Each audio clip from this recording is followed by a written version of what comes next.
SB online একাডেমিতে সকলকে স্বাগতম। আমি সুমন আছি তোমাদের সাথে। ছোট বন্ধুরা, আজকে আমরা চতুর্থ শ্রেণীর ৭৩ থেকে ৭৫ পৃষ্ঠার মধ্যে যে অঙ্কগুলো রয়েছে এগুলোকে সবচেয়ে সহজ নিয়মে কিভাবে করে সমাধান করা যায় এই বিষয়টি শিখব। চলো তাহলে শুরু করা যাক। বন্ধুরা, আমরা যদি ৭৩ পৃষ্ঠার একদম উপরে লক্ষ্য করি, এখানে শুরুতেই বলা হয়েছে অধ্যায় ৭ গুণিতক এবং গুণনীয়ক। আচ্ছা, আর একটু নিচে যদি আমরা লক্ষ্য করি, দেখো এখানে ৭.১ বলা হয়েছে গুণিতক এবং সাধারণ গুণিতক। আজকে আমরা শিখব গুণিতক কি এবং সাধারণ গুণিতক কি। আচ্ছা, একটু নিচে লক্ষ্য করে দেখো, আমরা কিন্তু এখানে একটি প্রশ্নবোধক চিহ্ন দেখতে পাচ্ছি। এখানে বলা হয়েছে চলো গুণিতক শিখি। আমরা শুরুতে শিখব যে গুণিতক কি। দেখো একটু নিচে যদি আমরা চলে যাই, এখানে আমরা দেখতে পাচ্ছি ১ নম্বরে বলা হয়েছে দোকানে বিস্কুট এবং চকলেটের বাক্সগুলো আলাদাভাবে স্তূপ করে রাখা আছে। আমরা পাশে যদি লক্ষ্য করি, দেখো এখানে কিন্তু একটু ছবি দেখতে পাচ্ছি এবং এটি হচ্ছে কিসের ছবি? একটি দোকানের ছবি। আমাদের বলা হয়েছে এই দোকানে বিস্কুট এবং চকলেটের বাক্সগুলো আলাদাভাবে স্তূপ করে রাখা আছে। অর্থাৎ এই যে বাক্সগুলো আমরা দেখতে পাচ্ছি, দেখো এইগুলো হচ্ছে কি বিস্কুটের বাক্স। এই বিস্কুটগুলোকে কিন্তু একটির উপর একটি একটির উপর একটি এইভাবে করে কিন্তু সাজিয়ে মানে স্তূপ করে কিন্তু রাখা হয়েছে। আবার এই যে বাক্সগুলো আমরা দেখতে পাচ্ছি এগুলো হচ্ছে কি চকলেটের বাক্স। ঠিক আছে, তাহলে এই বাক্সগুলো কিন্তু একটির উপর একটি, তার উপর আরও একটি, এইভাবে করে কিন্তু সাজিয়ে স্তূপ করে রাখা হয়েছে, তাই না? আচ্ছা, এবারে কি বলা হয়েছে দেখো, আমরা আরেকটু নিচে যদি লক্ষ্য করি, এখানে বলা হয়েছে যে বাক্সগুলোর ভিতরে বিস্কুট রাখা আছে তার প্রতিটির উচ্চতা ৩ সেন্টিমিটার।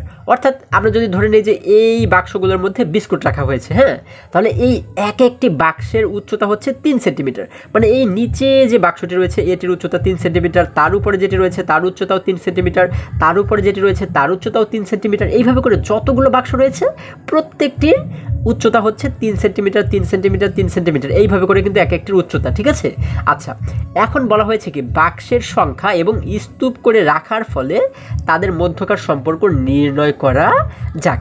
আচ্ছা, যেহেতু আমাদের কিন্তু এখানে দেয়া রয়েছে যে অনেকগুলো বাক্স একটির উপর একটি একটির উপর একটি আমরা কিন্তু এইভাবে করে স্তূপ করে রেখেছি, তাই না? এখন এই বাক্সের সংখ্যা আমরা গণনা করব এবং এর যে উচ্চতা, অর্থাৎ এই নিচ থেকে উপর পর্যন্ত আমরা কতটুকু উঁচু করে রাখতে পেরেছি, অর্থাৎ যখন একটির উপর একটি করে আমরা বাক্স রেখেছি তখন কতটুকু উঁচু হয়েছে সেটি কিন্তু আমরা এবারে নির্ণয় করব। ঠিক আছে, এটি কিন্তু খুবই সহজ একটি বিষয় বন্ধুরা। আচ্ছা দেখো, আমরা কিভাবে করে এটিকে নির্ণয় করতে পারি। আমরা যদি একটু নিচে চলে যাই, এখানে কিন্তু আমরা একটি ছক দেখতে পাচ্ছি। দেখো এই যে একটি ছক আমরা দেখতে পাচ্ছি, এখানে শুরুতে বলা হয়েছে বক্সের সংখ্যা। অর্থাৎ এখানে যে বক্সগুলো রয়েছে আমরা কিন্তু সেই বক্সের সংখ্যাটাকে এই সারিতে লিখব। অর্থাৎ ১ দ্বারা আমরা বুঝতে পারি একটি বক্স, ২ দ্বারা বুঝতে পারি ২টি বক্স, ৩ দ্বারা বুঝতে পারি ৩টি, ৪টি, ৫টি, ৬টি, ৭টি, এইভাবে করে কিন্তু আমরা বুঝতে পারি, হ্যাঁ। এবং নিচে আমাদের বলা হয়েছে উচ্চতা সেন্টিমিটার। যেহেতু আমাদের সেন্টিমিটারের হিসাবে এখানে দেওয়া রয়েছে যে প্রতিটির উচ্চতা ৩ সেন্টিমিটার। প্রতিটি মানে কি? প্রতিটি মানে কিন্তু একটি বক্স, তাই না? একটি বক্সের উচ্চতা হচ্ছে ৩ সেন্টিমিটার, যার কারণে এই উচ্চতা কিন্তু আমরা এখানে সেন্টিমিটারে লিখেছি। যেহেতু একটি বক্সের উচ্চতা ৩ সেন্টিমিটার, যার কারণে এই একের নিচে আমরা লিখেছি ৩। ২টি বক্সের উচ্চতা কত হবে? একটি বক্সের যদি উচ্চতা হয় ৩ সেন্টিমিটার, তাহলে ২টি বক্সের উচ্চতা হবে ৩ দুগুণ ৬ সেন্টিমিটার, তাই না? তাহলে আমরা এখানে লিখে দেবো ৬। তাহলে ৩টি বক্সের উচ্চতা হবে কত? আমরা এই ৩-এর সঙ্গে কিন্তু আবারও ৩কে গুণ করবো, কারণ একটি বক্সের উচ্চতা হচ্ছে ৩ সেন্টিমিটার করে, যার কারণে ৩-এর সঙ্গে ৩কে গুণ করলে হয় ৩ ৩ ৯ সেন্টিমিটার। তাহলে 4টে বক্সের উচ্চতা কত হবে? 4-এর সঙ্গে যদি আমরা ৩ গুণ করি তাহলে হয়ে যায় ১৩ সেন্টিমিটার। 5-এর সঙ্গেও যদি আমরা ৩ গুণ করি, আমরা কিন্তু প্রত্যেকটি সংখ্যার সঙ্গে ৩ গুণ করব, কারণ একটি বক্সের উচ্চতা যেহেতু ৩ সেন্টিমিটার, যার কারণে প্রত্যেকটা সংখ্যার সঙ্গে 3কে গুণ করলে আমরা পেয়ে যাব যে কয়টি বক্সের উচ্চতা কতটুকু, তাই না? তাহলে 5-এর সঙ্গে যদি 3কে গুণ করি তাহলে হয় ৫ 15। অর্থাৎ আমরা এখানে যদি লিখে দিই 15, আমরা এটি দ্বারা কি বুঝতে পারি? 5টি বক্সের উচ্চতা হচ্ছে 15 সেন্টিমিটার। 6টি বক্সের উচ্চতা কত হবে? তোমরা আশা করি সকলেই বুঝতে পেরেছো। হ্যাঁ, আমরা কি করব? 6-এর সঙ্গে 3কে গুণ করব, তাই না? তাহলে ৩ ৬ 18। অর্থাৎ আমরা বুঝতে পারি কি 6টি বক্সের উচ্চতা 18 সেন্টিমিটার। 7টি বক্সের উচ্চতা কত? 7-এর সঙ্গে আমরা 3কে গুণ করব, আমরা জানি ৩ 7 21। তাহলে আমরা এইখানে লিখে দেবো 21। অর্থাৎ আমরা বুঝতে পারি 7টি বক্সের উচ্চতা হচ্ছে 21 সেন্টিমিটার, তাই না? অর্থাৎ আমরা একটির পর একটি একটির পর একটি এইভাবে করে যদি আমরা সাজিয়ে রাখি তাহলে 7টি বক্সের উচ্চতা হবে 21 সেন্টিমিটার। দেখো আমরা কত সহজে কিন্তু এটিকে বের করে ফেললাম। আচ্ছা, এবার যদি আর একটু নিচে আমরা লক্ষ্য করি, দেখো এখানে কি বলা হয়েছে, আমরা কিন্তু এখানে আরও একটি বক্স আমরা দেখতে পাচ্ছি, তাই না? এইখানে বলা হয়েছে 3কে কোনো সংখ্যা দ্বারা গুণ করার মাধ্যমে 3, 6, 9 ও 12 সংখ্যাগুলো গঠিত হয়েছে। আচ্ছা, আমাদের বলা হয়েছে 3কে যদি কোনো সংখ্যা দ্বারা আমরা গুণ করি, আমরা যদি 3কে প্রথমে 1 দ্বারা গুণ করি তাহলে হয় 3 একে 3, 3কে 2 দ্বারা গুণ করলে হয় 3 দুগুণ 6, 3 তিনে 9, 3 চারা 12, অর্থাৎ এক একটি সংখ্যা দিয়ে গুণ করলে কিন্তু আমরা এই সংখ্যাগুলোকে পাবো, তাই না? আচ্ছা, এবারে বলা হয়েছে গঠিত সংখ্যাগুলোকে 3-এর গুণিতক বলে।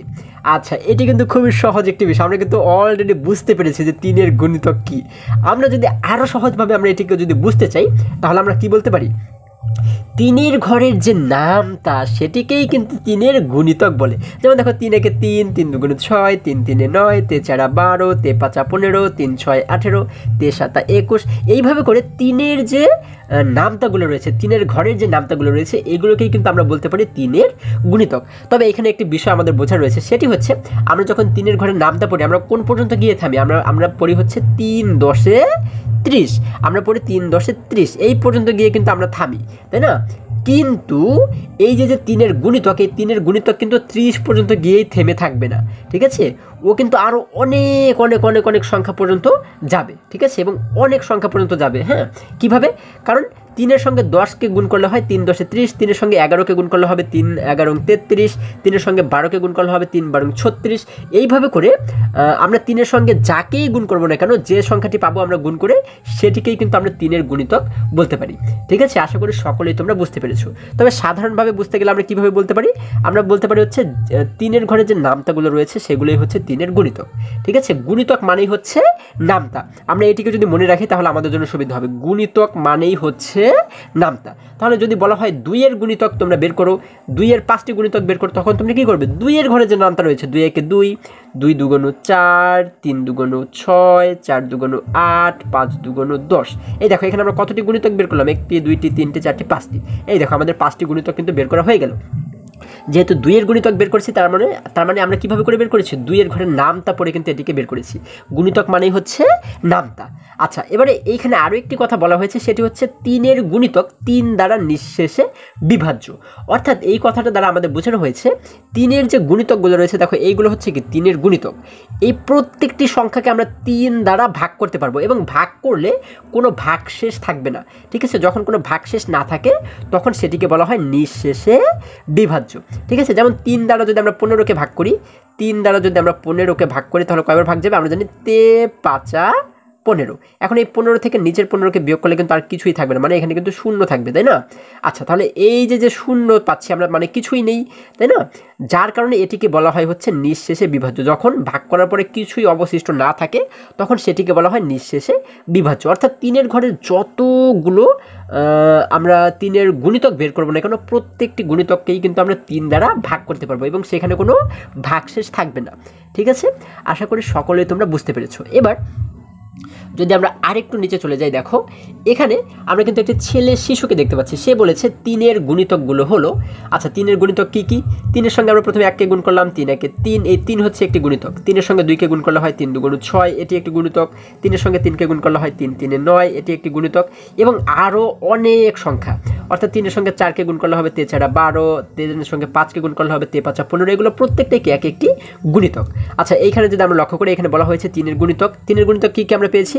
3 একে 3, 3 দুগুণ 6, 3 3 9, 3 4 12, 3 5 15, 3 6 18, 3 7 21, 3 8 24, তারপর হচ্ছে 3 9 27, 3 10 30, 3 11 33, 3 12 36, এবং এইখানে দেখো আরও কিন্তু আমরা 3টি ডট ডট ডট ডট দেখতে পাচ্ছি। অর্থাৎ এটি দ্বারা আমরা বোঝানো হয়েছে যে 3-এর গুণিতকের কিন্তু কোনো শেষ নেই, ঠিক আছে? আচ্ছা, এখানে আরও অনেক গুণিতক কিন্তু রয়েছে। আচ্ছা, এইভাবে করে আমরা 3-এর গুণিতকগুলোকে বা যে কোনো সংখ্যার গুণিতক কিন্তু আমরা এইভাবে নামতা পড়ে পড়ে বের করতে পারি। এখন বলা হয়েছে যখন আমরা গুণিতক নিয়ে আলোচনা করি তখন 0-এর গুণিতক বা 0 দ্বারা গুণ্য সংখ্যাগুলোকে অন্তর্ভুক্ত করি না। আচ্ছা, আমরা যেহেতু এখানে গুণিতক নিয়ে আলোচনা করছি, তো এখানে আমাদের মনে রাখতে হবে যে 0-এর কিন্তু কোনো গুণিতক নেই। কারণ হচ্ছে কি, কারণ শূন্যকে যদি আমরা 1 দ্বারা গুণ করি তাহলে কিন্তু 0 1 0ই হবে। 0কে 2 দ্বারা গুণ করলেও 0 1 0, 0কে 3 দ্বারা গুণ করলেও 0 1 0। অর্থাৎ 0কে আমরা যত বড় সংখ্যা দিয়েই গুণ করি না কেন, 0-এর সঙ্গে গুণ করলে কিন্তু সে 0ই হবে, যার কারণে 0-এর কিন্তু কখনো কোনো গুণিতক হয় না, ঠিক আছে? এই কথাটি কিন্তু এখানে বলা হয়েছে। এবারে যদি আমরা পরবর্তী পৃষ্ঠায় চলে যাই, দেখো বন্ধুরা আমরা যদি ৭৪ পৃষ্ঠার একদম উপরে লক্ষ্য করি, এখানে ১ নম্বরে বলা হয়েছে নিচের সংখ্যা রেখা থেকে ২-এর গুণিতকগুলোকে বৃত্তের মাধ্যমে চিহ্নিত করি। সংখ্যা রেখা থেকে ৩, ৪ ও ৬-এর গুণিতকগুলোকেও চিহ্নিত করো। আচ্ছা, কয়েকটি করে দেখানো হলো। আমাদেরকে বলা হয়েছে এই যে নিচে আমরা যে সংখ্যা রেখা দেখতে পাচ্ছি, দেখো এই যে রেখাটা আমরা দেখতে পাচ্ছি, এই রেখাটাকে কিন্তু আমাদের উপরের সংখ্যা দ্বারা বোঝানো হয়েছে, তাই না? তাহলে এটিকে বলা হয় কি, এক একটি সংখ্যা রেখা। এখন বলা হয়েছে এই সংখ্যা রেখা থেকে আমরা ২-এর গুণিতকগুলোকে বৃত্তের মাধ্যমে চিহ্নিত করি। অর্থাৎ এই দেখো এখানে কিন্তু বৃত্তের মাধ্যমে আমাদেরকে চিহ্নিত করে দেখানো হয়েছে কিছু, তাই না? আচ্ছা, আমরা জানি ২-এর গুণিতক মানে কি, ২-এর ঘরের নামতা। আমরা যদি ২-এর ঘরের নামতা পড়ি, ২ একে ২, এই দেখো ২-এর ঘরে কিন্তু আমরা একটি গোল চিহ্ন দিয়েছি। গোল চিহ্ন দিয়ে কিন্তু আমরা ২-এর গুণিতকগুলোকে আমরা চিহ্নিত করব, ঠিক আছে? আমরা জানি ২ একে ২, ২ দুগুণ ৪, এই জন্য ৪কেও আমরা একটি গোল চিহ্ন দিয়েছি। ৩ দুগুণ ৬, আমরা ৬কেও একটি গোল চিহ্ন দিয়েছি। এবারে বাকি যে এই পর্যন্ত ৩০ পর্যন্ত যে ২-এর গুণিতক রয়েছে, এগুলোকে কিন্তু আমরা গোল চিহ্ন দিয়ে চিহ্নিত করব, ঠিক আছে? আচ্ছা, তাহলে আমরা পাচ্ছি ২ একে ২, ২ দুগুণ ৪, ৩ দুগুণ ৬, তারপরে হচ্ছে ৪ দুগুণ ৮, আমরা এই জন্য ৮-এ একটি গোল চিহ্ন দেবো। ৫ দুগুণ হয় ১০, ১০-এ একটি গোল চিহ্ন দেবো। ৫ দুগুণ ১০, ৬ দুগুণ হয় ১২, আমরা ১২-তে একটি গোল চিহ্ন দেবো। ৭ দুগুণ হয় ১৪, আমরা ১৪-তে একটি গোল চিহ্ন দেবো। তারপর হচ্ছে কি ৮ দুগুণ ১৬, ১৬-তে একটি গোল চিহ্ন দেবো। ৯ দুগুণ ১৮, ১৮-তে একটি গোল চিহ্ন দেবো। ১০ দুগুণ ২০, ২০-এ একটি গোল চিহ্ন দেবো। তারপরে ১১ দুগুণ হচ্ছে ২২, তারপর হচ্ছে ১২ দুগুণ ২৪, ১৩ দুগুণ ২৬, ১৪ দুগুণ ২৮, তারপরে হচ্ছে ১৫ দুগুণ ৩০। এই দেখো এই প্রত্যেকটাই কিন্তু যে কয়টিকে আমি গোল চিহ্ন দিয়েছি প্রত্যেকটি কিন্তু ২-এর এক একটি গুণিতক, তাই না? এইভাবে করে কিন্তু আমরা এই নিচে যেগুলো দেখতে পাচ্ছি, যেমন এই লাইনে কিন্তু আমরা ৩-এর গুণিতকগুলোকে বের করব, এই লাইনে 4-এর গুণিতক, এই লাইনে 5-এর গুণিতক। খুবই মজার কিন্তু এই বিষয়টা। দেখো আমরা যদি এবার 3-এর গুণিতক বের করি, আমরা জানি ৩ একে ৩, ৩ দুগুণ ৬, এই ৬-এ কিন্তু আমরা একটি দেখো বৃত্ত দেখতে পাচ্ছি। ৩ ৩-এ ৯, আমরা ৯-এ একটি বৃত্ত দেবো। ৩ ৪ ১২, আমরা ১২-তে একটি বৃত্ত দেবো। ৩ ৫ ১৫, ৩ ৬ ১৮, ৩ ৭ ২১, ৩ ৮ ২৪, ৩ ৯ ২৭, ৩ ১০ ৩০। আচ্ছা দেখো ৩০ পর্যন্ত কিন্তু আমাদের এইখানে ৩-এর গুণিতকগুলোকে বৃত্ত দেওয়া হয়ে গেল। এই যে বৃত্তগুলো আমরা দেখতে পাচ্ছি, এগুলো হচ্ছে কি 3-এর গুণিতক। এবার একই রকমভাবে যদি আমরা 4-এর গুণিতকগুলোকে বের করি, দেখো আমরা কিন্তু এবারে 4-এর ঘরে যে গুণের নামটা রয়েছে সেটিকে পড়বো, তাই না? আমরা জানি ৪ একে ৪, এই জন্য ৪-এ একটি বৃত্ত আমরা দেখতে পাচ্ছি। ৪ দুগুণ ৮, ৮-এ একটি বৃত্ত আমরা দেখতে পাচ্ছি। ৪ একে ৪, ৪ দুগুণ ৮, ৩ ৪ ১২, ১২-তে একটি বৃত্ত দেবো। তারপরে হচ্ছে ৪-এ ৪-এ ১৬, আমরা ১৬-তে একটি বৃত্ত দেবো। ৪ ৫-এ ২০, আমরা ২০-এ একটি বৃত্ত দেবো। তারপর হচ্ছে দেখো আমরা পাচ্ছি ৪ একে ৪, ৪ দুগুণ ৮, ৩ ৪ ১২, ৪-এ ৪-এ ১৬, ৪ ৫-এ ২০, ৪ ৬ ২৪, ৪ ৭ ২৮। আচ্ছা ৪ ৭ ২৮, ৪-এ ৮ কত হয়? ৪-এ ৮ ৩২, তাই না? আমরা কিন্তু এখানে ৩২ দেখতে পাচ্ছি না, তার মানে আমরা কিন্তু এই ২৮ পর্যন্তই বৃত্ত দেবো, তাই না? আমরা এখানে পাচ্ছি কি ৪ ৮ ১২ ১৬ ২০ ২৪ ২৮, এগুলো হচ্ছে কি ৪-এর গুণিতক। এবার যদি আমরা নিচে লাইনে 5-এর গুণিতকগুলোকে বের করি, দেখো আমরা জানি ৫ একে ৫, আমরা ৫-এর উপর একটি বৃত্ত দেবো। ৫ দুগুণ ১০, ১০-এর উপর একটি বৃত্ত দেবো। ৩ ৫ ১৫, ৪ ৫ ২০, ৫ ৫ ২৫, ৫ ৬ ৩০। এই দেখো ৩০ পর্যন্ত কিন্তু আমরা এই কয়টি গুণিতক পাচ্ছি। 5-এর গুণিতক পাচ্ছি কি ৫ ১০ ১৫ ২০ ২৫ ৩০, এগুলো হচ্ছে 5-এর গুণিতক। দেখো আমরা কত সহজে কিন্তু এই গুণিতকগুলোকে বের করে ফেললাম। এবার যদি আরেকটু নিচে আমরা লক্ষ্য করি, দেখো এখানে ২ নম্বরে আমাদেরকে বলা হয়েছে নিচের বাক্সের কোন সংখ্যাগুলো 7-এর গুণিতক। অর্থাৎ আমরা এই যে বাক্সটি দেখতে পাচ্ছি, দেখো এই বাক্সের মধ্যে অনেকগুলো সংখ্যা রয়েছে, তাই না? এই সংখ্যাগুলোর মধ্যে কোনগুলো 7-এর গুণিতক, এটি কিন্তু আমাদেরকে এবারে বের করতে বলা হয়েছে। তাহলে আমরা কিভাবে করে বের করব? আমরা দেখব যে কোন কোন সংখ্যাগুলোকে 7 দ্বারা ভাগ করা যায়, তাই না? 7 দ্বারা যেগুলোকে ভাগ করা যাবে সেগুলোই হচ্ছে কি 7-এর গুণিতক। তাহলে এইভাবে আমরা বের করতে পারি। এবং আরেকটা কাজ কি করতে পারি, আমরা কিন্তু 7-এর ঘরের নামটা পড়তে পারি, তাই না? যেমন দেখো ৭ একে ৭, এই দেখো এখানে কিন্তু রয়েছে ৭, তার মানে এটি কিন্তু 7-এর গুণিতক। আমরা এটিকে একটি গোল চিহ্ন দিলাম, ঠিক আছে? আমরা গোল চিহ্ন দিয়ে আমরা যদি এটিকে বোঝানোর চেষ্টা করি যে এটি একটি গুণিতক। আচ্ছা ৭ একে ৭, ৭ দুগুণ ১৪, ১৪ কিন্তু এখানে নেই। ৩ ৭ ২১, এই দেখো এখানে কিন্তু ২১ রয়েছে, তাহলে ২১ও কিন্তু কি 7-এর একটি গুণিতক। ৪ ৭ ২৮, ২৮ এখানে নেই। ৫ ৭ ৩৫ নেই। তারপরে ৬ ৭ ৪২, ৪২ও এখানে নেই। ৭ ৭ ৪৯, ৪৯ও এখানে নেই। তারপরে কি ৭ ৮ ৫৬, ৫৬ও কিন্তু এখানে নেই। ৭ ৯ ৬৩, 63ও কিন্তু এখানে নেই, 7 10 70, 70 এখানে নেই। আচ্ছা দেখো আমরা যেহেতু 70 পর্যন্ত চলে আসছি, তার মানে 70-এর যে ছোট যে সংখ্যাগুলো এখানে রয়েছে এগুলো তো আর কোনোভাবেই 7-এর গুণিতক হবে না, তাই না? বাকি রইল 84, তাহলে 84 কি 7-এর গুণিতক? আমরা একটু দেখি। 7 10 70, 7 11 হচ্ছে 77, 7 12 84। এই 84 কিন্তু 7-এর একটি গুণিতক। তোমরা যদি 7 দিয়ে এই 84-কে ভাগ করো তাহলে দেখবে যে 84-কে ভাগ করলে কোনো ভাগশেষ থাকবে না। হ্যাঁ, আমরা কিন্তু 12 বার ভাগ করতে পারবো, 7 12 84, যার কারণে 84 হচ্ছে কি 7-এর একটি গুণিতক। তাহলে আমরা এখানে কী পাচ্ছি? 7 21 84। দেখো এই পাশে আমরা একটি মেয়ে শিশুকে দেখতে পাচ্ছি, সে বলেছে মনে রাখি 7-এর গুণিতক 7 দ্বারা নিঃশেষে বিভাজ্য। অর্থাৎ আমি তোমাদেরকে একটু আগে যেটি বলেছি, আমরা এই সংখ্যাগুলোকে কিন্তু 7 দ্বারা ভাগ করতে পারবো এবং সেইখানে কিন্তু অর্থাৎ ভাগ করলে কোনো ভাগশেষ কিন্তু থাকবে না, একদম মিলে যাবে। ঠিক আছে? আচ্ছা এই তিনটি হচ্ছে কি 7-এর গুণিতক। আমরা কিন্তু লিখতে পারি, আমরা উত্তর দিয়ে লিখতে পারি 7-এর গুণিতকগুলো হচ্ছে 7 21 এবং 84। আচ্ছা এবারে যদি আমরা আরেকটু নিচে চলে যাই, দেখো এখানে 3 নম্বরে বলা হয়েছে যে বাক্সগুলোর মধ্যে চকলেট আছে তার উচ্চতা 4 সেন্টিমিটার। অর্থাৎ আমরা কিন্তু এর আগে যে দোকানের ছবিটি দেখেছিলাম সেই দোকানে কিন্তু কিছু বাক্স ছিল যেগুলোর মধ্যে চকলেট ছিল, তাই না? এখন এই চকলেটের বাক্সের উচ্চতা হচ্ছে 4 সেন্টিমিটার, মানে এক একটি বাক্সের উচ্চতা হচ্ছে 4 সেন্টিমিটার করে। এবারে বলা হয়েছে, অর্থাৎ দেখো আমরা যদি আরেকটু ভালো করে বোঝার চেষ্টা করি, আমরা ধরে নিচ্ছি এই একটি বাক্স, তাহলে এটি হচ্ছে 4 সেন্টিমিটার, এর উপর আমরা আরেকটি রেখেছি, এটিও 4 সেন্টিমিটার, এটিও 4 সেন্টিমিটার, এটিও 4 সেন্টিমিটার। ঠিক আছে, মানে প্রত্যেকটি কিন্তু 4 সেন্টিমিটার করে। এখন বলা হয়েছে বাক্সগুলোকে স্তূপ করে রাখা হলে বাক্সের সংখ্যা অনুযায়ী উচ্চতার পরিমাণগুলোকে যে সংখ্যাগুলো দিয়ে প্রকাশ করা যায় তাকে কি বলে? আচ্ছা আমাদের কি বলা হয়েছে, বাক্সগুলোকে স্তূপ করে রাখা হলে, মানে এইভাবে স্তূপ করে রাখা হলে বাক্সের সংখ্যা অনুযায়ী, অর্থাৎ এইখানে যেমন রয়েছে একটি বাক্স, দুইটি বাক্স, তিনটি বাক্স, চারটি বাক্স রয়েছে। এখন বলা হয়েছে বাক্সের সংখ্যা অনুযায়ী উচ্চতার পরিমাণগুলোকে, অর্থাৎ এই 4টি বাক্সের উচ্চতা কতটুকু, এই পরিমাণগুলোকে যে সংখ্যাগুলো দিয়ে প্রকাশ করা যায় তাকে কি বলে? আমরা কিন্তু এখানে যেহেতু একটির ওজন 4 সেন্টিমিটার, একটির উচ্চতা 4 সেন্টিমিটার, তাহলে দুইটির উচ্চতা 4 দুগুণ 8, তিনটির উচ্চতা 4 12, চারটির উচ্চতা 4 4 16 সেন্টিমিটার, তাই না? আমরা এই যে সংখ্যাগুলো দ্বারা উচ্চতাকে পরিমাপ করি, এই সংখ্যাগুলোকে কি বলা হয়? এই সংখ্যাগুলোকে বলা হয় হচ্ছে গুণিতক। আমরা তো এর আগেও পেয়েছি, মানে এর আগেও কিন্তু আমরা এটি শিখেছি, তাই না? তাহলে আমরা এখানে কি বলতে পারি? এখানে আমরা বলতে পারি যে বাক্সের সংখ্যা অনুযায়ী উচ্চতার পরিমাণগুলোকে যে সংখ্যাগুলো দ্বারা প্রকাশ করা হয় তাকে বলা হয় গুণিতক। তাকে বলা হয় কি? 4-এর গুণিতক, তাই না? এই যে দেখো আমরা যেহেতু 4 একে 4, 4 দুগুণ 8, 4 4 12, 4 4 16, অর্থাৎ 4টি বক্সের উচ্চতা আমরা পেয়েছি 16 সেন্টিমিটার। তাহলে এই যে সংখ্যা দ্বারা উচ্চতা প্রকাশ করা হয়েছে এগুলোকে বলা হয় হচ্ছে কি 4-এর গুণিতক। যেমন দেখো আমরা পাশে কিন্তু এখানে দেখতে পাচ্ছি এখানে একটি খালি ঘর রয়েছে, তাই না?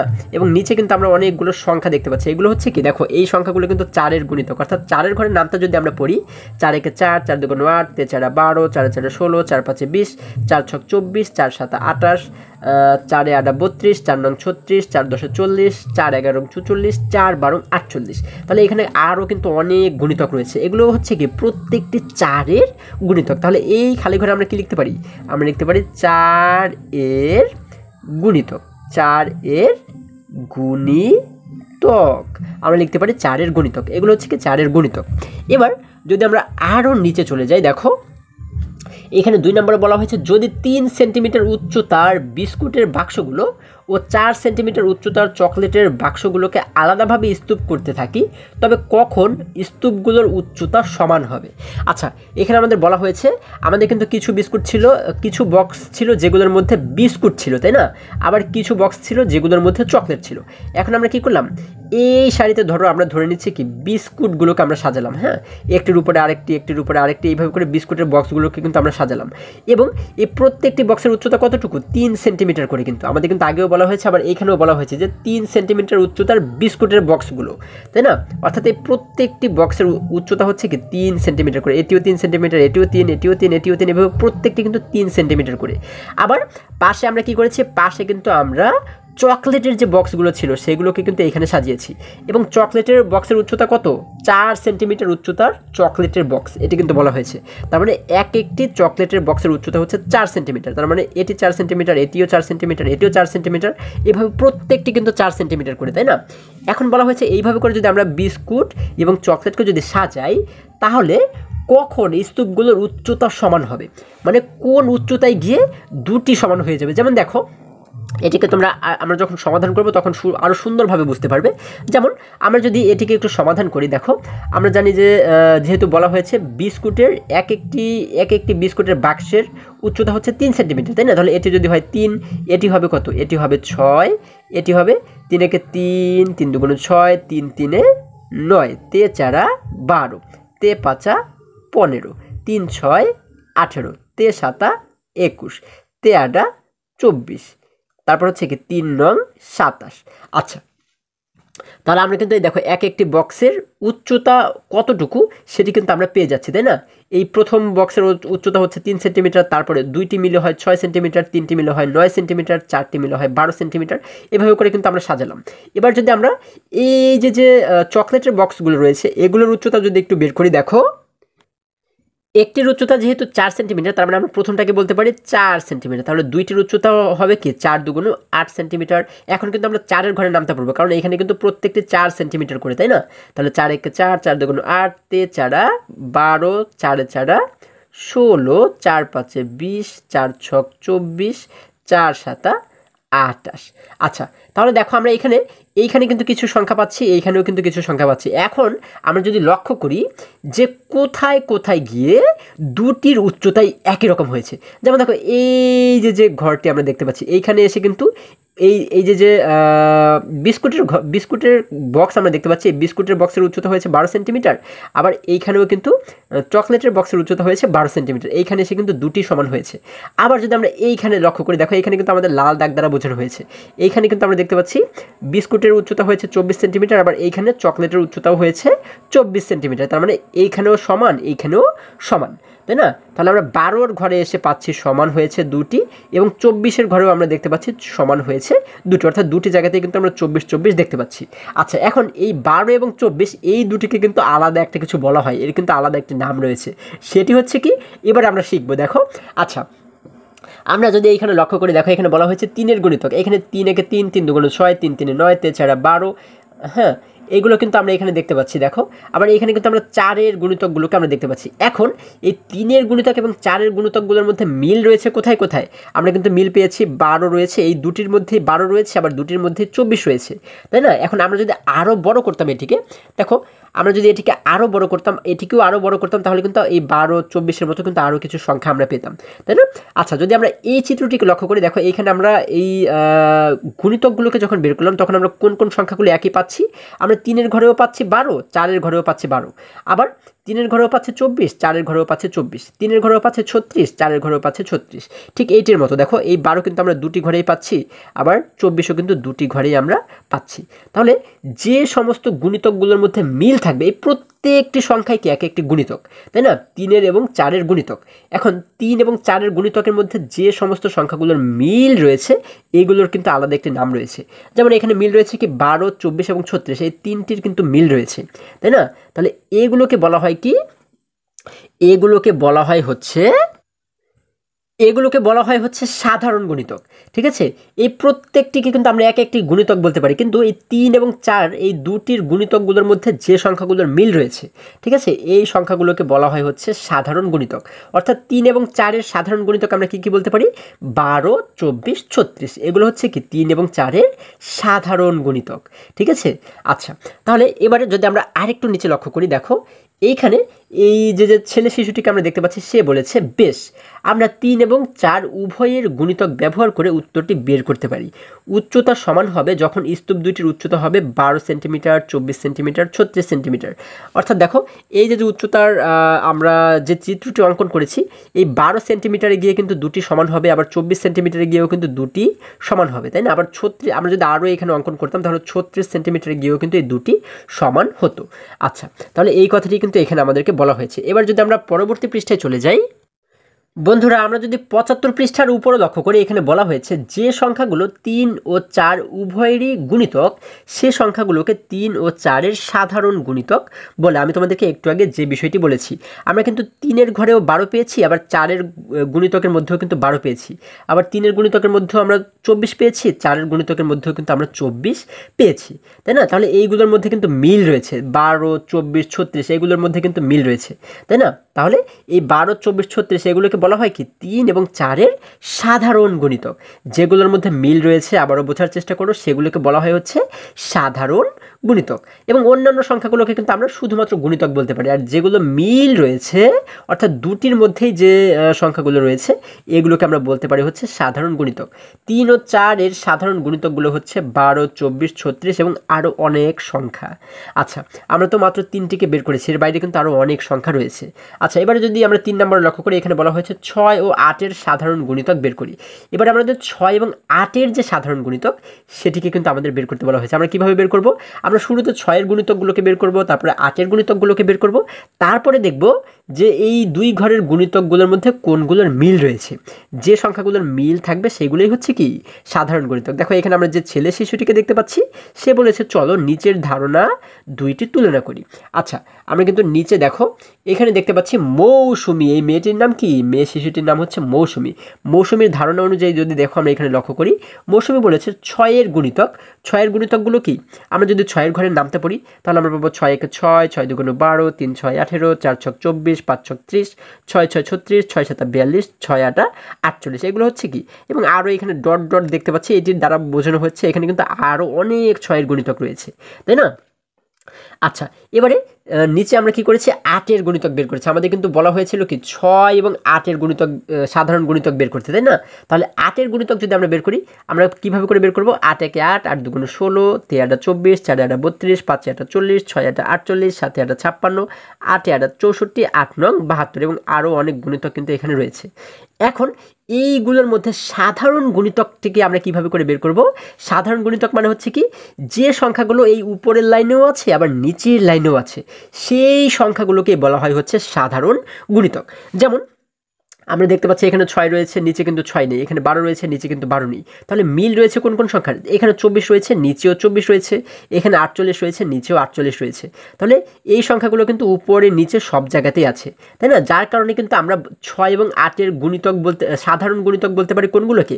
আমরা বলতে পারি ২৪কে এবং ৪৮কে। এইখানে কিন্তু আমরা বলতে পারি ২৪ এবং ৪৮ হচ্ছে ৬-এর সাধারণ গুণিতক। তাহলে এইখানে দেখো বলা হয়েছে প্রথমে ৬ ও ৮-এর গুণিতকগুলো তালিকা আকারে সাজিয়ে লিখি। অর্থাৎ এই যে ৬-এর গুণিতক আমরা তালিকা আকারে সাজিয়েছি, ৮-এর গুণিতক তালিকা আকারে আমরা সাজিয়েছি, এবং একই সংখ্যা খুঁজে বের করি। আমরা কিন্তু একই রকম সংখ্যা, অর্থাৎ কোন সংখ্যাগুলোর মধ্যে মিল রয়েছে এগুলোকে কিন্তু আমরা খুঁজে বের করেছি, তাই না? আমরা পেয়েছি ২৪ এবং ৪৮। তাহলে যেগুলোর মধ্যে মিল থাকবে সেগুলোকেই বলা হয় সাধারণ গুণিতক।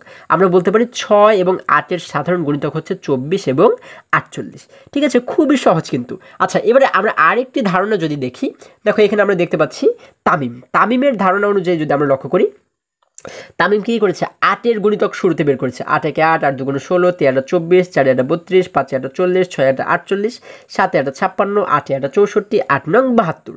সে কিন্তু প্রথমে ৮-এর গুণিতকগুলোকে বের করেছে। এবারে নিচের লাইনে কী করেছে? ৬-এর গুণিতক। সে দেখেছে যে ৬-এর গুণিতকগুলোকে যখন সে করেছে, বের করার সময় সে দেখেছে যে নিচে কোন কোন সংখ্যাগুলোকে পাওয়া যায়, তাই না? যেমন ৬ একে ৬, আমরা কি উপরে ৬ দেখতে পাচ্ছি? ৬ দেখতে পাচ্ছি না, যার কারণে শুরুতে একটি কাটা দিয়েছে। ৬ দুগুণে ১২, ১২ কিন্তু উপরে নেই, যার কারণে একটি কাটা দিয়েছে। তারপর হচ্ছে ৩ ৬ ১৮, ১৮ও নেই, ৪ ছক ২৪, ৪ ছক ২৪, ২৪ কিন্তু আমরা উপরে দেখতে পাচ্ছি, যার কারণে এই ২৪-এর ঘরে কিন্তু একটি টিক দিয়েছে, অর্থাৎ ২৪ উপরেও রয়েছে, আবার ৬-এর ঘরেও রয়েছে ৪ ছক ২৪, তাই না? যার কারণে ২৪-এর ঘরে একটি টিক দিয়েছে। তারপর হচ্ছে কি ৪ ছক ২৪, তারপর আমরা বলতে পারি হচ্ছে কি ৫ ছক ৩০, তাই না? এখানে যেহেতু ৩০ নেই, আচ্ছা ৬ ৬ ৩৬, ৩৬ও কিন্তু এখানে নেই, দেখো এই জন্য এই ৩২কে কিন্তু আমরা কেটে দিয়েছি। তারপর হচ্ছে কি ৬ ৭ ৪২, ৪২ও কিন্তু এখানে নেই, যার কারণে এই যে ৪০ও কিন্তু এখানে নেই, যার কারণে আমরা কিন্তু এখানে কেটে দিয়েছি, তাই না? কারণ আমরা ৪০ কাটিয়ে ৪২-এর কাছে চলে গেছি। তারপরে হচ্ছে কি ৬ ৭ ৪২, ৬ ৮ ৪৮। আচ্ছা, ছয়ের সঙ্গে 8কে গুণ করলে হয় 6 8 48। আমরা কিন্তু উপরেও দেখতে পাচ্ছি 48, নিচেও দেখতে পাচ্ছি 48, যার কারণে এই 48-এর ঘরে একটি টিক চিহ্ন কিন্তু আমরা এখানে দেখতে পাচ্ছি, তাই না? আবার একই রকমভাবেই এই 72-এর ঘরেও কিন্তু যখন আমরা যাব, অর্থাৎ এই 6-এর ঘরের নামটা পড়তে পড়তে যখন আমরা 72 পর্যন্ত যাব, অর্থাৎ আমরা জানি 6 10 60, 6 11 66, 6 12 72, তাহলে আমরা কিন্তু 6-এর গুণিতকের ঘরে কিন্তু 72কেও পাবো, যার কারণে এই 72কেও কিন্তু সে কী করেছে, একটি টিক চিহ্ন দিয়েছে, ঠিক আছে? অর্থাৎ এই টিক চিহ্ন দ্বারা সে বুঝিয়েছে যে এই সংখ্যাগুলো হচ্ছে কি 8 এবং 6-এর গুণিতক, 24 48 72, এগুলো হচ্ছে কি 8 এবং 6-এর গুণিতক, গুণিতক না সাধারণ গুণিতক। এইগুলো তো প্রত্যেকটি এক একটি গুণিতক, কিন্তু এই 24 48 72 এগুলো হচ্ছে সাধারণ গুণিতক। তাহলে এখানে সে কি বলেছে, আমি 8 এর গুণিতকের তালিকা থেকে 6-এর গুণিতক খুঁজে বের করেছি। আচ্ছা, এবার একটু নিচে লক্ষ্য করে দেখতে পাচ্ছি 6 এবং 8 এর সাধারণ গুণিতকগুলো হলো 24 48 72 ও আরও অনেক সংখ্যা। আচ্ছা, আমরা কিন্তু বের করেছি 72 পর্যন্ত শুধুমাত্র, তাই না? 24 48 72, এবং এছাড়া কিন্তু আরও অনেক গুণিতকগুলো রয়েছে, অনেক সাধারণ গুণিতক রয়েছে, ঠিক আছে? এগুলোকে কিন্তু আমরা এখনো বের করিনি, তাই না? আচ্ছা, আমরা এগুলোকে কেন সাধারণ গুণিতক বলছি, কারণ হচ্ছে 6-এর ঘরের নামতা এবং 8-এর ঘরের নামতায়, এই দুটি ঘরের নামতায় কিন্তু 24ও রয়েছে, 48ও রয়েছে, 72ও রয়েছে, যার কারণে এই তিনটিকে আমরা বলতে পারি কি, এগুলো হচ্ছে 6 এবং 8-এর সাধারণ গুণিতক। আচ্ছা, এবার যদি আমরা আরেকটু নিচে লক্ষ্য করি, এখানে বলা হয়েছে সবচেয়ে ছোট সাধারণ গুণিতকটিকে বলা হয় লঘিষ্ঠ সাধারণ গুণিতক বা লসাগু। আচ্ছা, এবারে আমাদের আরেকটি বিষয় বোঝা রয়েছে, সেটি হচ্ছে কি, এই দেখো আমরা কিন্তু সাধারণ গুণিতক পেয়েছি কি, 6 এবং 8-এর সাধারণ গুণিতক পেয়েছি 24 48 72। এগুলো যদি সাধারণ গুণিতক হয়, তাহলে এইগুলোর মধ্যে সবচেয়ে যে ছোট, হ্যাঁ, এই ছোট হচ্ছে কি, সবচেয়ে ছোট কিন্তু 24, তাই না? তাহলে সবচাইতে ছোট যে সংখ্যাটি, সেটিকে বলা হয় হচ্ছে লঘিষ্ঠ সাধারণ গুণিতক। এই প্রত্যেকটিকে বলা হয় হচ্ছে সাধারণ গুণিতক, এবং এইখান থেকে যে ছোট, এই ছোট মানেই হচ্ছে লঘিষ্ঠ। এই যে লঘিষ্ঠ কথাটি আমরা দেখতে পাচ্ছি, লঘিষ্ঠ কথার অর্থ হচ্ছে ছোট। তাহলে লঘিষ্ঠ সাধারণ গুণিতক, এটির অর্থ হচ্ছে ছোট সাধারণ গুণিতক, অর্থাৎ এই সাধারণ গুণিতকগুলোর মধ্যে সবচাইতে যে ছোট হবে, যেমন এখানে সবচাইতে ছোট 24, এই 24কে আমরা বলতে পারি 6 এবং 8-এর লঘিষ্ঠ সাধারণ গুণিতক, বা এটিকে সংক্ষেপে বলা হয় লসাগু, ঠিক আছে? তাহলে 6 এবং 8-এর লসাগু হচ্ছে 24, ঠিক আছে? আশা করি সকলে তোমরা বুঝতে পেরেছো। এখানে বলা হয়েছে 6 এবং 8-এর লঘিষ্ঠ সাধারণ গুণিতক হচ্ছে 24, মানে ছোট যেগুলোর মধ্যে মিল থাকবে তার মধ্যে সবচাইতে ছোট যেহেতু 24, এটিকে আমরা বলতে পারি লঘিষ্ঠ সাধারণ গুণিতক। অনেক সহজ কিন্তু। এবারে যদি আমরা আরেকটু নিচে চলে যাই, দেখো এখানে 4 নম্বরে বলা হয়েছে নিচের সংখ্যার জোড়াগুলোর জন্য 3টি সাধারণ গুণিতকের তালিকা তৈরি করে ছোট থেকে বড় ক্রমে সাজাও এবং লঘিষ্ঠ সাধারণ গুণিতক বা লসাগু লেখো। আচ্ছা, আমাদের কি বলা হয়েছে, এই যে নিচে আমরা যে জোড়াগুলো দেখতে পাচ্ছি, যেমন 2 3, এটি হচ্ছে কি একটি জোড়া, 4 এবং 5 এই দুটি মিলে হয় একটি জোড়া। এই জোড়াগুলোর জন্য 3টি সাধারণ গুণিতকের তালিকা কিন্তু আমাদের তৈরি করতে বলা হয়েছে। 3টি সাধারণ গুণিতক আমরা তৈরি করব, হ্যাঁ। তারপরে কি করব, সেইখান থেকে আমরা কি করব, ছোট থেকে বড় ক্রমে সাজাও এবং লঘিষ্ঠ সাধারণ গুণিতকটি লেখো। অর্থাৎ সেইগুলো থেকে কিন্তু আমাদের লঘিষ্ঠ সাধারণ গুণিতক, অর্থাৎ সবচেয়ে ছোট যে সাধারণ গুণিতক রয়েছে, সেটিকে কিন্তু আমাদের আগে বের করতে হবে, ঠিক আছে? তাহলে চলো এখান থেকে যদি আমরা একটি অঙ্ককে একটু সমাধান করার চেষ্টা করি। বন্ধুরা, আমরা দেখতে পাচ্ছি 4-এর 1 নম্বরে বলা হয়েছে 2 এবং 3। তাহলে 2 এবং 3-এর আমরা শুরুতে কি করব, আমরা কিন্তু শুরুতে 2-এর যে গুণিতকগুলো রয়েছে এবং 3-এর যে গুণিতকগুলো রয়েছে সেগুলোকে বের করব, এবং সেগুলোকে বের করা হয়ে গেলে আমরা দেখব যে দুটির মধ্যে কোনগুলোর মিল রয়েছে, কোন সংখ্যাগুলোর মিল রয়েছে, তাই না? সেগুলোকে আমরা বলবো হচ্ছে কি সাধারণ গুণিতক। তাহলে আমরা সাধারণ গুণিতকগুলোকে বের করার জন্য আমরা শুরুতে যদি 2-এর গুণিতকগুলোকে বের করি, আমরা কি করব, আমরা লিখব হচ্ছে 2-এর গুণিতক, 2-এর গুণিতক। আচ্ছা, 2-এর গুণিতক আমরা কি লিখতে পারি, দেখো সমান সমান দিয়ে 2-এর গুণিতক হচ্ছে কি 2-এর ঘরের নামতা, আমরা লিখবো হচ্ছে 2 1 2, 2 2 4, 3 2 6, 4 2 8, 5 2 10, 6 2 12, 7 2 14, তারপর হচ্ছে কি 8 2 16, 8 2 16, আমরা এতটুকু পর্যন্তই লিখলাম, হ্যাঁ। আমাদের আর লেখার দরকার নেই। আমরা এবারে কি করতে পারি, আমরা শেষে গিয়ে কিন্তু কিছু ডট ডট দিতে পারি, অর্থাৎ এটি দ্বারা আমরা বুঝতে পারবো যে এখানে আরও অনেক গুণিতক কিন্তু রয়েছে, এবং এখানে আর কি রয়েছে, আর রয়েছে 3। এখন আমরা 2-এর নিচে লিখবো হচ্ছে 3-এর গুণিতক। এখন 3-এর গুণিতকগুলো হচ্ছে কি, আমরা এবারে 3-এর ঘরের নামটা লিখবো, আমরা লিখবো 3 1 3, 3 2 6, 3 3 9, তে চারা 12, তে পাঁচা 15, 3 6 18, তে সাতা 21, তে আটা 24 এবং আরও কিন্তু অনেক গুণিতক এখানে রয়েছে, তাই না? এখন এই যে গুণিতকগুলো আমরা পেয়েছি এইগুলোর মধ্যে আমরা কিন্তু সাধারণ গুণিতকগুলোকে শুরুতে বের করব। সাধারণ গুণিতক কীভাবে করে বের করতে হয় আমরা দেখব যে এই গুণিতকগুলোর মধ্যে উপরে এবং নিচে কোন সংখ্যাগুলোর মধ্যে মিল রয়েছে। যেমন এখানে রয়েছে 2, এখানে কি 2 রয়েছে? এখানে কিন্তু 2 নেই। এখানে রয়েছে 4, এখানে 4ও নেই। দেখো তো কোন কোন সংখ্যাগুলোর মধ্যে মিল রয়েছে। এই দেখো এখানে রয়েছে 6, এইখানেও রয়েছে কিন্তু 6, তাহলে 6-এর মধ্যে মিল রয়েছে। তারপরে দেখো আর কোনো সংখ্যার মধ্যে মিল রয়েছে কিনা। এইখানে আমরা দেখতে পাচ্ছি দেখো 10 রয়েছে, নিচে কিন্তু 10 নেই। 12 রয়েছে, এই দেখো এখানে রয়েছে 12, এইখানেও কিন্তু রয়েছে 12। আচ্ছা, তাহলে এবারে যদি আমরা লক্ষ্য করি, দেখো এখানে রয়েছে 14, এখানে কিন্তু 14 নেই। এখানে রয়েছে 16, এখানে কিন্তু 16 নেই। আচ্ছা, আমাদের কিন্তু মোট বের করতে বলা হয়েছে কি 3টি করে সাধারণ গুণিতক কিন্তু বের করতে বলা হয়েছে। এখন 3টি সাধারণ গুণিতক বের করতে গেলে কিন্তু আমাদের এখানে আরও অনেকগুলো গুণিতক লিখতে হবে, তাই না? কারণ হচ্ছে কি আমরা এখানে কিন্তু একটি গুণিতক পেয়েছি, 2টি গুণিতক পেয়েছি। এবারে আমাদের আরও যদি গুণিতক বের করতে হয়, দেখো আমরা এখানে পেয়েছি 16, 16-র পরে যদি আরও 2-এর গুণিতক আমরা বের করি, দেখো তাহলে আমরা পাবো 9 দুগুণ 18, 9 দুগুণ 18, তারপর হচ্ছে 10 দুগুণ 20, তারপরে হচ্ছে কি তারপরে আমরা পাবো হচ্ছে, আমি একটু উপরে লিখি, 11 দুগুণ হচ্ছে 22, তারপরে 12 দুগুণ হলো 24। আচ্ছা, তারপরে 13 দুগুণ হলো 26। এইভাবে করে কিন্তু আমরা আরও অনেকগুলো গুণিতক এখানে লিখতে পারি। আচ্ছা, এবং এইখানে দেখো আমরা যদি লক্ষ্য করি, এখানে আমরা পাচ্ছি হচ্ছে কি আমরা পাচ্ছি তে সাতা 21, তে আটা 24, 3 নং 27। এইভাবে করে কিন্তু আমরা এখানে আরও কিছু গুণিতক লিখতে পারি। এখন আমরা দেখো তো আর কোন কোন গুণিতকগুলোর মধ্যে মিল রয়েছে। আমরা দেখতে পাচ্ছি এখানে রয়েছে 16, নিচে 16 নেই। এখানে রয়েছে 18, এই দেখো এখানে রয়েছে 18, এইখানেও কিন্তু রয়েছে 18, তাই না? আমরা কিন্তু পাচ্ছি 18, তার মানে এই 18-র সঙ্গে কিন্তু এইখানে 18-র মিল রয়েছে। আচ্ছা, তাহলে আমরা কিন্তু 3টি সাধারণ গুণিতক পেয়ে যাচ্ছি। এক হচ্ছে 6, তারপর হচ্ছে 12 এবং তারপর হচ্ছে 18, অর্থাৎ এই 6-এর মধ্যেও মিল রয়েছে, 12-র মধ্যেও মিল রয়েছে, 18-র মধ্যেও কিন্তু মিল রয়েছে। আমাদের কিন্তু 3টি করে সাধারণ গুণিতক বের করতে বলা হয়েছিল, তাই না? তাহলে আমরা লিখতে পারি সুতরাং সাধারণ গুণিতক 2 এবং 3-এর সাধারণ গুণিতক 2 এবং 3-এর সাধারণ গুণিতক, আমার এখানে একটু হিজিবিজি হয়ে যাচ্ছে, আমি একটু দেখো 2 এবং 3-এর সাধারণ গুণিতক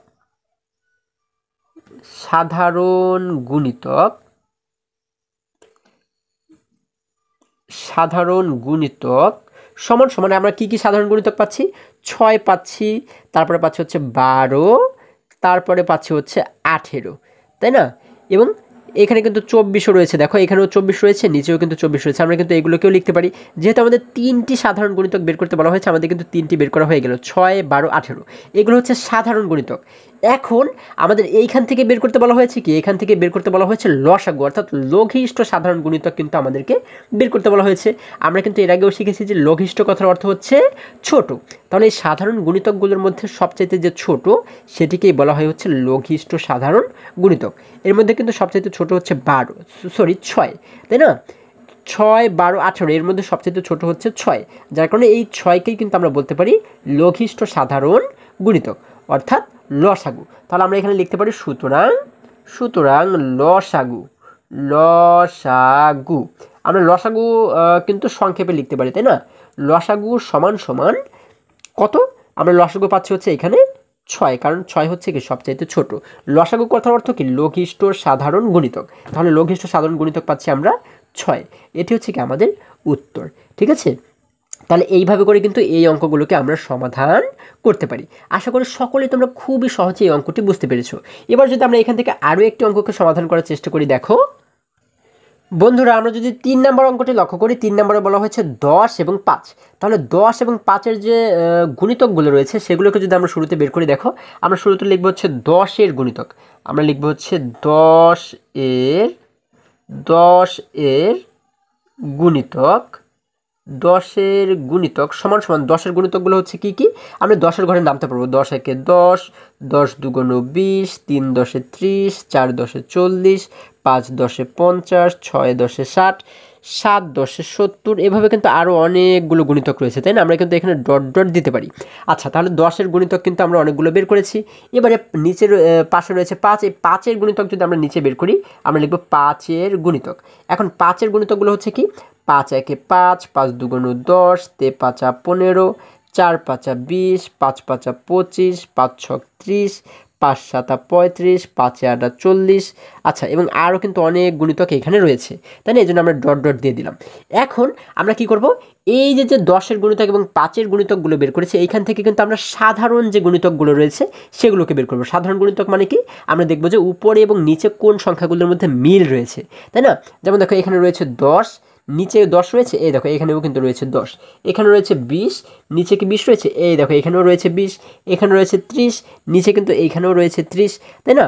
তাহলে এই সংখ্যাগুলোর কিন্তু মধ্যে কিন্তু মিল রয়েছে। এখানে রয়েছে 40, এখানেও রয়েছে 40, তারপরে এখানে 50 রয়েছে, এখানেও কিন্তু আমরা 50 পাবো, ঠিক আছে? কিন্তু আমাদের যেহেতু 3টি সাধারণ গুণিতক বের করতে বলা হয়েছে, আমরা এই জন্য 3টিই বের করি। হ্যাঁ, আমাদের বাকিগুলো দরকার নেই। আমরা পাচ্ছি 10, 20 এবং 30, এই 3টি কিন্তু আমরা পাচ্ছি। তাহলে আমরা এখানে লিখতে পারি, সুতরাং 10 এবং 5-এর 10 এবং 5 এর সাধারণ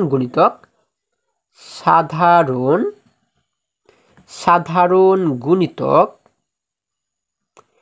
গুণিতক সমান সমান আমরা পাচ্ছি কি, 10 পাচ্ছি, তারপরে মিল পাচ্ছি কার মধ্যে, 20, এবং আমরা মিল পাচ্ছি 30-এর মধ্যে, তাই না? আমরা লিখে দিলাম 30, 10 20 30। আচ্ছা, এবং আরও কিন্তু অনেক সাধারণ গুণিতক রয়েছে। আচ্ছা, আমরা এখানে একটি ডট ডট দিতে পারি। এখন আমাদের সাধারণ গুণিতক যেহেতু বের করা শেষ, আমাদের দুটি বিষয় বের করতে বলা হয়েছিল। এক হচ্ছে 3টি সাধারণ গুণিতক বের করতে বলা হয়েছিল, আমরা 3টি সাধারণ গুণিতক বের করেছি। এবং আরেকটি যে বিষয় বের করতে বলা হয়েছে সেটি হচ্ছে আমাদের লসাগু মানে লঘিষ্ঠ সাধারণ গুণিতক বের করতে বলা হয়েছে। তাহলে এই 3টি থেকে যদি আমরা লঘিষ্ঠ সাধারণ গুণিতক বের করি, তাহলে আমরা কোনটিকে লঘিষ্ঠ সাধারণ গুণিতক বলতে পারি? আমরা জানি লঘিষ্ঠ মানে ছোট। তাহলে এইগুলোর মধ্যে যেটি সবচাইতে ছোট, সাধারণ গুণিতকগুলোর মধ্যে সবচাইতে ছোট হচ্ছে 10, যার কারণে এই 10কেই কিন্তু আমরা বলতে পারি লঘিষ্ঠ সাধারণ গুণিতক, অর্থাৎ লসাগু। তাহলে আমরা লিখতে পারি, সুতরাং লসাগু সমান সমান হচ্ছে কত? লসাগু সমান সমান হচ্ছে 10। এটি হচ্ছে কি আমাদের উত্তর। আমরা কিন্তু এইভাবে করে এই প্রত্যেকটি অঙ্ক সমাধান করতে পারি। বন্ধুরা, 4 নম্বরে বাকি যে দুটি অঙ্ক রয়েছে, তোমরা কিন্তু একই রকম নিয়ম অনুসরণ করে বাকি অঙ্কগুলোকে সমাধান করবে। তোমরা যদি প্রত্যেকটি অঙ্ক সমাধান করতে পারো, অবশ্যই কমেন্ট করে জানাবে। আর যদি কোনো অঙ্ক সমাধান করতে অসুবিধা হয়, তাহলে সেটিও তোমরা অবশ্যই কমেন্ট করে জানিয়ে দেবে।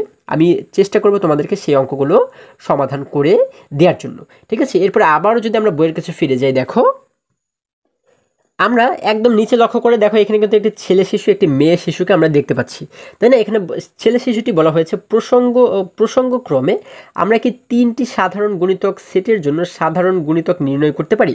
আচ্ছা, আমরা তো নির্ণয় করেছি অলরেডি, তাই না? আমরা কিন্তু 3টি সাধারণ গুণিতক নির্ণয় করেছি, এবং সেখান থেকে কিন্তু লঘিষ্ঠ সাধারণ গুণিতক অর্থাৎ লসাগু কিন্তু আমরা বের করেছি। এখন এই মেয়ে শিশুটি কি বলেছে? হ্যাঁ, একই পদ্ধতিতে করা সম্ভব, চলো পরবর্তী পৃষ্ঠায় চেষ্টা করি। আচ্ছা, পরবর্তী পৃষ্ঠায় কিন্তু কিভাবে করে 3টি করে সাধারণ গুণিতক বের করতে হয়, এবং সেখান থেকে কিভাবে করে লসাগু মানে লঘিষ্ঠ সাধারণ গুণিতক বের করতে হয়, সেই বিষয়টি সম্পর্কে আলোচনা করা হয়েছে। আচ্ছা, আমরা পরবর্তী পৃষ্ঠায় হচ্ছে এরপরে যখন যাব, তখন কিন্তু সেখান থেকে আমরা আরও ভালোভাবে এই বিষয়গুলো শিখতে পারবো। বন্ধুরা, আশা করি আজকের প্রত্যেকটি অঙ্ক তোমরা খুবই সহজে এবং খুবই মজায় শিখতে পেরেছো। আজকে আমাদের এই পর্যন্তই, আবারও দেখা হবে পরবর্তী ভিডিওতে। আর হ্যাঁ, তোমরা যদি আমার চ্যানেলে নতুন হয়ে থাকো, তাহলে এখনই চ্যানেলটি সাবস্ক্রাইব করে পাশে থাকো, যেন আমার যে কোনো ভিডিও আপলোড করার সাথে সাথে খুব সহজেই তোমরা সেটি পেতে পারো।